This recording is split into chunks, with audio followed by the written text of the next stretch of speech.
Bonjour à toutes et à tous, c'est Stéphane pour la chaîne Foalien, merci de me retrouver. C'est la première fois que je vais faire ça, que je m'apprête à parler d'un truc d'actualité qui finalement paraît mineur, ça paraît juste être un fait divers, viriliste, masculiniste, adorons, mais je trouve qu'en fait ça révèle quand même pas mal de choses sur la masculinité toxique.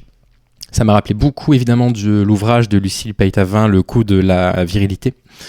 Et finalement, il y a quand même pas mal de choses à dire sur ce qui a pu se passer cette nuit. Alors, très rapidement, en quelques instants, parce que je pense que tout le monde est déjà au courant, durant la cérémonie des Oscars 2022, on est le 28 mars, ça s'est passé le 27 mars, Chris Rock a fait une blague lamentable, qui n'est pas une blague, qui est juste une attaque dans laquelle il s'en prend à la compagne de Will Smith, Jada Pinkett Smith, et en disant que avec son alopécie, le fait qu'elle perde des cheveux, un truc dont elle a parlé dans la presse à plusieurs reprises, avec lequel elle a du mal à être à l'aise, elle le vit assez mal, le fait de perdre ses cheveux, et lui dit on a hâte de te voir dans la suite du film à armes égales. Enfin, c'est ce qui sous-tend que sa plaisanterie était censée dire. Donc c'est juste une remarque qui est complètement humiliante, qui est dégradante sur le physique d'une femme qui en plus de ça ne dénonce rien, c'est juste une remarque. Je vais juste vous remontrer quand même l'extrait vidéo. Donc voilà, donc il fait cette plaisanterie. À ma grande surprise, quand il fait la plaisanterie, du coup ça fait mourir de rire Will Smith.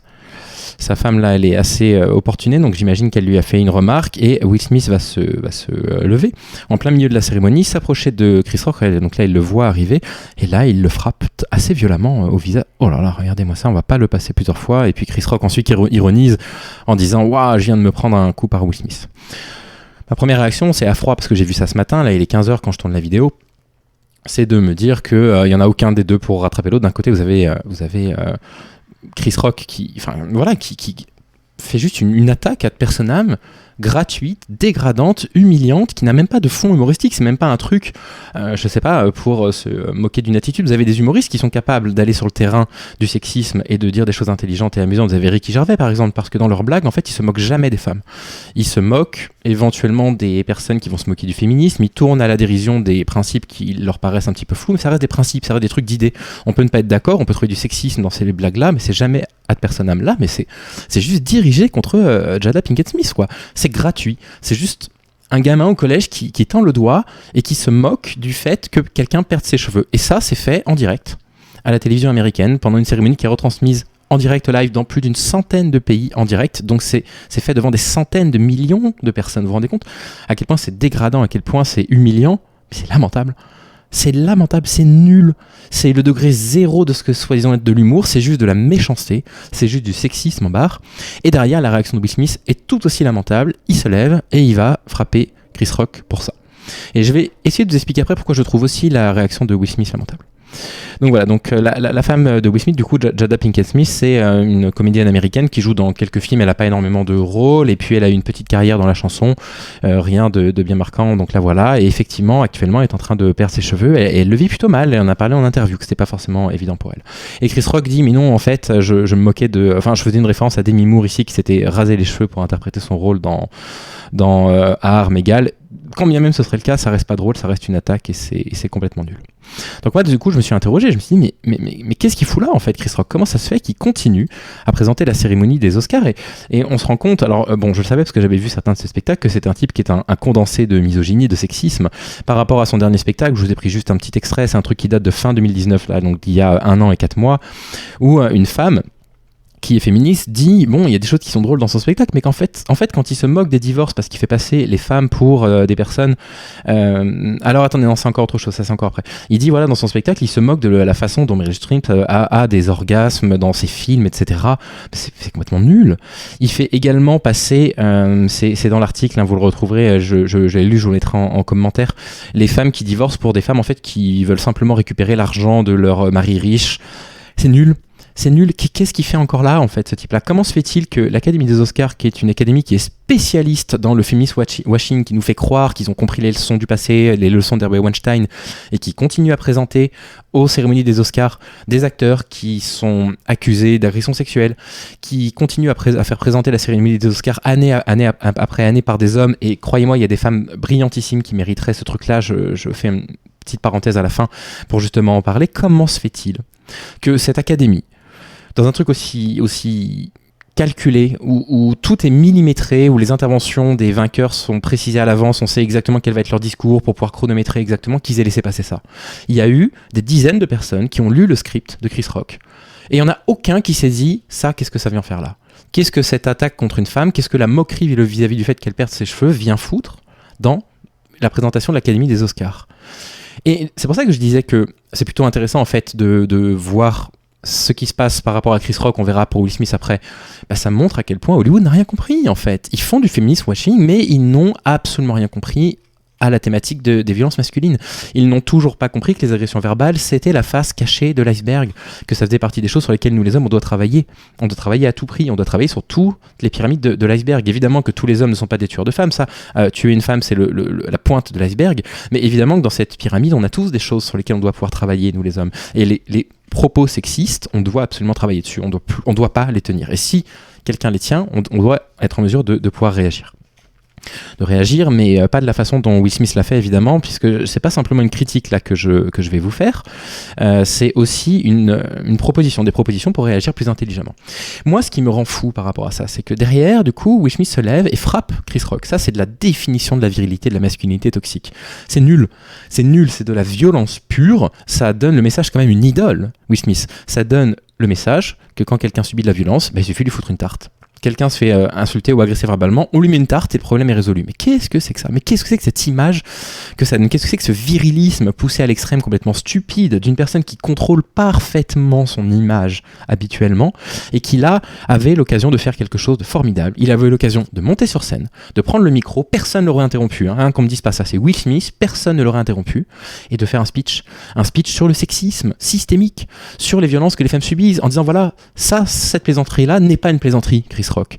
Là, tu es en train de faire une attaque et ça, c'est nul. Parce que là, ça concerne ma femme, mais dans tes spectacles, tu t'en prends à toutes les autres. Et il y a d'autres humoristes qui s'en prennent à toutes les femmes et qui continuent à faire de l'attaque ad personam, et ça doit cesser. Et là, il y a un message. Vous voyez, là, il se passe quelque chose. Là, il y a un acteur très engagé qui se lève et qui critique le sexisme. Parce que là, Will Smith, il critique absolument pas le sexisme. Will Smith, par ego, pour défendre son honneur ou l'honneur de sa femme, puisque j'imagine que dans le virilisme, c'est quelque chose qu'il faut faire, il monte sur scène, il colle une tarte à quelqu'un. Mais quelle occasion il a raté. Il a vraiment raté l'occasion de se montrer sous son meilleur visage. Et ce que j'aimerais préciser aussi, c'est que Will Smith, ça fait une 15aine d'années qu'il est invité à toutes les cérémonies des Oscars. Parfois c'est parce qu'il est nominé, parfois c'est simplement parce qu'il est invité, c'est Will Smith, évidemment, on l'invite. Mais j'aurais aimé l'entendre en fait lors des présentations précédentes, quand Chris Rock se moquait du fait que les femmes ne jouaient pas aussi bien que les hommes, etc. J'aurais aimé l'entendre prendre la parole quand les personnes qui viennent présenter les Oscars sur scène produisent des remarques misogynes. Rien pendant 15 ans. Donc voilà, qu'on n'a surtout pas à me faire croire que là il est défenseur des propos sexistes, c'est pas le cas. Il est passé à côté d'un vrai truc, il s'est comporté comme un trou du cul, exactement comme Chris Rock. Ils sont lamentables tous les deux. C'est un triste spectacle et c'est la définition même de ce qu'il ne faut pas faire ni d'un côté ni de l'autre. L'attaque ad personam dégradante, humiliante, mais quelle humiliation il fait subir à Jada Pinkett Smith là, Chris Rock, c'est lamentable ce qu'il a fait, et la réaction derrière de Will Smith qui devant les caméras de télé va lui coller une tarte. Bref, vous savez ce qui me fume le plus, ce qui m'épuise le plus, c'est que Will Smith, je suis désolé, je suis trempé de sueur, je reviens de l'extérieur, je vais tourner la vidéo en rentrant, c'est que Will Smith a reçu l'Oscar du meilleur acteur pour l'interprétation de l'un des personnages les plus répugnants de l'histoire moderne qu'on ait eu, puisqu'il a reçu l'Oscar pour son interprétation de Richard Williams, qui est le père de Serena et Venus Williams, qui est une personne qu'on a longtemps soupçonné de violence conjugale, dont on sait qu'il a un comportement erratique et hostile, comme c'est le cas, et non seulement le film que j'ai vu, qui est plutôt moyen d'ailleurs, non seulement le film ne tourne qu'autour de ce personnage-là, c'est quand même dommage. Il est le père des deux plus grandes championnes de tennis de l'histoire et probablement de la plus grande sportive de toute l'histoire du sport mondial, et le film il est centré sur lui. On voit que lui. On voit très peu ses filles. Donc il reçoit l'Oscar du meilleur rôle en plus pour avoir interprété ce type-là, qu'ils essayent d'humaniser dans le film, excusez-moi quoi.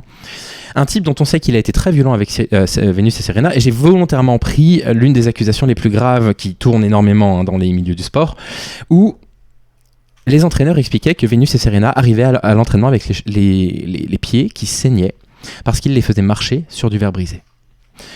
Et ça, c'est l'une des punitions les plus sévères qu'il leur faisait. Donc il y avait beaucoup de choses dont on sait qu'il faisait. Évidemment, il les battait.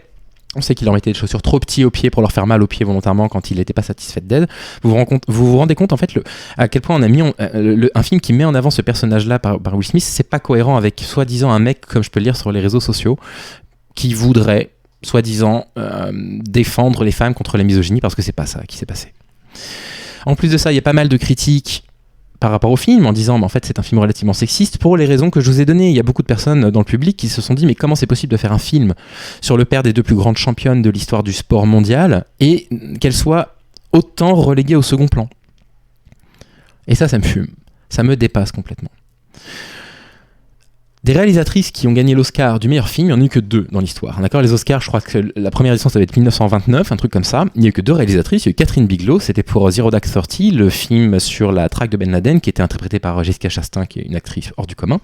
Et il y a Chloé Zhao, il y a quelques années, qui a reçu l'Oscar du meilleur film pour No Man's Land, qui est un film magnifique avec mon actrice préférée, Frances McDormand, que je vous recommande. On ne peut pas les inviter, elles, pour présenter les Oscars ? Elles ne sont pas assez importantes dans l'histoire du cinéma. Leur qualité intrinsèque de réalisatrice n'est pas assez immense pour qu'on les invite, et quand bien même on n'invite pas ces femmes-là qui sont récompensées dans un milieu d'hommes, on peut pas inviter des grands noms du cinéma comme Meryl Streep pour présenter une des personnes les plus respectées dans l'histoire du cinéma, hommes et femmes compris. Hollywood, ils peuvent pas évoluer vers ça plutôt, parce qu'ils sont responsables de ce qui s'est passé. Ils sont complètement responsables aussi de ce qui s'est passé en invitant Chris Rock à présenter cette édition. En refusant de lui faire retravailler son texte par rapport à cette attaque, on se retrouve avec ça. Une attaque ad personam lamentable, nulle de chez nul, qui aura au moins le mérite de réveiller certains hommes qui comprennent là sur les réseaux sociaux que ce qu'il a dit n'était pas normal. Et derrière Will Smith qui, au lieu de monter sur scène, de garder son self-control, d'éviter cette démonstration de virilisme stupide, au lieu de, plutôt que de faire ça, il aurait simplement pu arriver et tenir un vrai discours féministe, un vrai discours d'allié, un vrai truc où on explique ça c'est non, ça fait trop longtemps que ça a duré, d'accord ? Ça fait beaucoup trop longtemps qu'à Hollywood, ça fait 80 ans que c'est comme ça, que les femmes n'ont pas grand rôle, que les femmes sont moquées sur scène, donc ça ne se fait pas, ça aurait été le discours. Parfait. Avant de partir, je voulais juste vous montrer les pages Wikipédia de 2 grandes héroïnes, Catherine Bigelow ici, donc l'Oscar pour Zero Dark Thirty, c'est elle qui avait fait Point Break, qui avait fait Détroit, c'était bien Détroit aussi, c'était vraiment pas mal. Et Chloé Zhao, qui est connue pour avoir fait les Immortels, l'un des derniers Marvel, qui malheureusement n'est pas terrible. Mais Nomadland, c'était splendide. Pourquoi on n'invite pas ces personnes-là, quoi ? Voilà, petite réaction à chaud de l'actu. Je sais que c'est pas bien passionnant, mais il y a quand même des choses à interpréter par rapport à ça. J'espère que les hommes qui ont vu cette vidéo ont compris le message. Ce qui est important, c'est pas de réagir dans l'instant uniquement, c'est pas de réagir avec colère, c'est pas d'être violent comme Will Smith l'a fait. C'est important, c'est de lutter contre le sexisme au quotidien, de le dénoncer quand on le voit. Voilà, je compte sur vous. Allez, bonne journée à toutes et à tous, à bientôt.